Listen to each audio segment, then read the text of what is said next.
ফোনে বাংলা এই মুহূর্তে নজর রাখতেই হচ্ছে আবহাওয়ার খবরের দিকে, কারণ গাঙ্গেয় পশ্চিমবঙ্গে নিম্নচাপের জেরে দক্ষিণবঙ্গে আজ দিনভর বৃষ্টির পূর্বাভাস। কলকাতাতেও হালকা থেকে মাঝারি বৃষ্টি, তবে বিকেলের দিকে বৃষ্টি কমার কথা জানিয়েছে আবহাওয়া দপ্তর।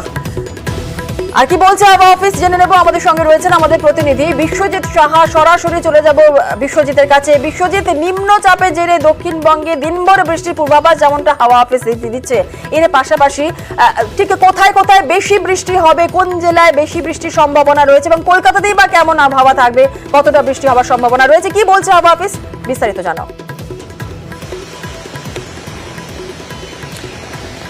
দেখো, এই মুহূর্তে আবহাওয়ার যা সিনোপটিক সিচুয়েশন রয়েছে তাতে যে নিম্নচাপটি তৈরি হয়েছিল গাঙ্গেয় পশ্চিমবঙ্গ এবং ঝাড়খণ্ডের উপর, সেটি এখন উত্তর ঝাড়খণ্ড সংলগ্ন এলাকায় অবস্থান করছে এবং এটি ক্রমশ পশ্চিম ও উত্তর পশ্চিম দিকে এগিয়ে যাবে, অর্থাৎ বিহার এবং উত্তরপ্রদেশের দিকে এগিয়ে যাবে এবং এটি আরও শক্তি নিয়ে গভীর নিম্নচাপে পরিণত হয়েছে। এই মুহূর্তে 70 কিলোমিটার দূরে রয়েছে এই গয়া থেকে বিহারের।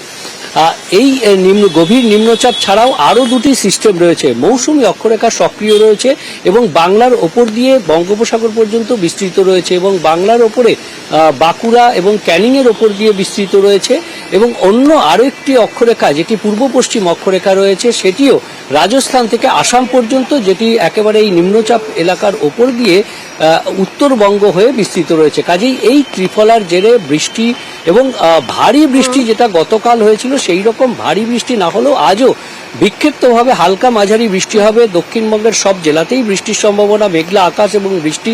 তবে বিকেলের দিকে এই পরিস্থিতির উন্নতি হতে পারে ধীরে ধীরে। যে কথা বলছিলে জুনেলা, যে কোন জেলায় বেশি বৃষ্টি, অর্থাৎ ঝাড়খণ্ড এবং বিহার সংলগ্ন যে জেলাগুলো রয়েছে সেখানে বেশি বৃষ্টি হওয়ার সম্ভাবনা রয়েছে। তবে দক্ষিণবঙ্গে খুব ভারী বৃষ্টি বা অতি ভারী বৃষ্টির আর সম্ভাবনা সেভাবে নেই, কারণ ক্রমশ দূরে সরে যাচ্ছে এই নিম্নচাপ বা গভীর নিম্নচাপটি। তবে উত্তরবঙ্গে ভারী বৃষ্টি হবে। উত্তরবঙ্গের আজ সব জেলাতেই, অর্থাৎ ওপরের দিকে দার্জিলিং, কালিম্পং, আলিপুরদুয়ার, কোচবিহার, জলপাইগুড়ি, এই 5 জেলাতেই ভারী বৃষ্টির সম্ভাবনা রয়েছে, অর্থাৎ 70 থেকে 110 মিলিমিটার পর্যন্ত বৃষ্টি হওয়ার সম্ভাবনা রয়েছে পার্বত্য এলাকায় এবং সংলগ্ন নিচের যে জেলাগুলি সেখানে। তবে মালদা ও 2 দিনাজপুরে হালকা মাঝারি বৃষ্টি, বিক্ষিপ্তভাবে বজ্রবিদ্যুৎ সহ। তবে উত্তরবঙ্গে আগামী সপ্তাহ আবার ফের একটা দুর্যোগের সপ্তাহ হতে চলেছে, কারণ সোম এবং মঙ্গলবার দুই শুরুর দিনেই উত্তরবঙ্গে ভারী থেকে অতি ভারী বৃষ্টির সতর্কতা, আবারও ধস নামার আশঙ্কা থাকবে, আবারও নদীর জলস্তর বাড়তে পারে। ইতিমধ্যেই যে ভারী বৃষ্টি হয়েছে দক্ষিণবঙ্গ এবং উত্তরবঙ্গ, তাতে দক্ষিণবঙ্গে বৃষ্টির ঘাটতি অনেকটা কমেছে এবং একই সঙ্গে নদীর জলস্তর বেশ কয়েক জায়গায় বেড়েছে এবং এই যে পরিস্থিতি, সেটা উত্তরবঙ্গের ক্ষেত্রে আগামী সপ্তাহে আরও দুর্যোগের আশঙ্কা থাকছে, কারণ সোম মঙ্গলবার ভারী থেকে অতি ভারী বৃষ্টির সতর্কতা দিচ্ছে আবহাওয়া দপ্তর। একেবারে ধন্যবাদ বিশ্বজিৎ। কথা বলছিলাম আমাদের প্রতিনিধি বিশ্বজিৎ সাহার সঙ্গে। গাঙ্গেয় পশ্চিমবঙ্গে নিম্নচাপের জেরে দক্ষিণবঙ্গে আজ দিনভর বৃষ্টির পূর্বাভাস। আর অন্যদিকে রাত ভোর বৃষ্টিতে জলমগ্ন কলকাতার বিভিন্ন এলাকা। পাতিপুকুরে আন্ডারপাসে জল জমেছে। আমরা যে ছবি আপনাদের দেখাচ্ছি, সল্টলেক সেক্টর 5 এর ছবি দেখছেন। একেবারে রাস্তা না পুকুর বোঝা দেয়, রাতভর বৃষ্টিতে জলমগ্ন শহর কলকাতার একাধিক এলাকা। সেক্টর 5, সল্টলেক সেক্টর 5 এর ছবি আপনাদের দেখাচ্ছি। আর এর পাশাপাশি দেখাবো পাতিপুকুরের ছবি।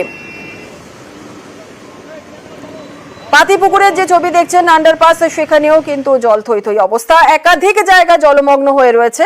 আমাদের সঙ্গে রয়েছেন আমাদের প্রতিনিধি রৌনকের কাছ থেকে একটু বিস্তারিত জেনে নেব। রৌনক, রাত ভোর বৃষ্টি আর বৃষ্টিতে জলমগ্ন হয়ে রয়েছে একাধিক এলাকা, একাধিক জায়গার ছবি আমরা দেখাচ্ছি দর্শকদের। সল্টলেক এয়ারপোর্ট, পাতিপুকুর, একটু জানতে চাইবো কি জলছবি বেলা বাড়ার সঙ্গে সঙ্গে কি ছবি এখন কলকাতায়?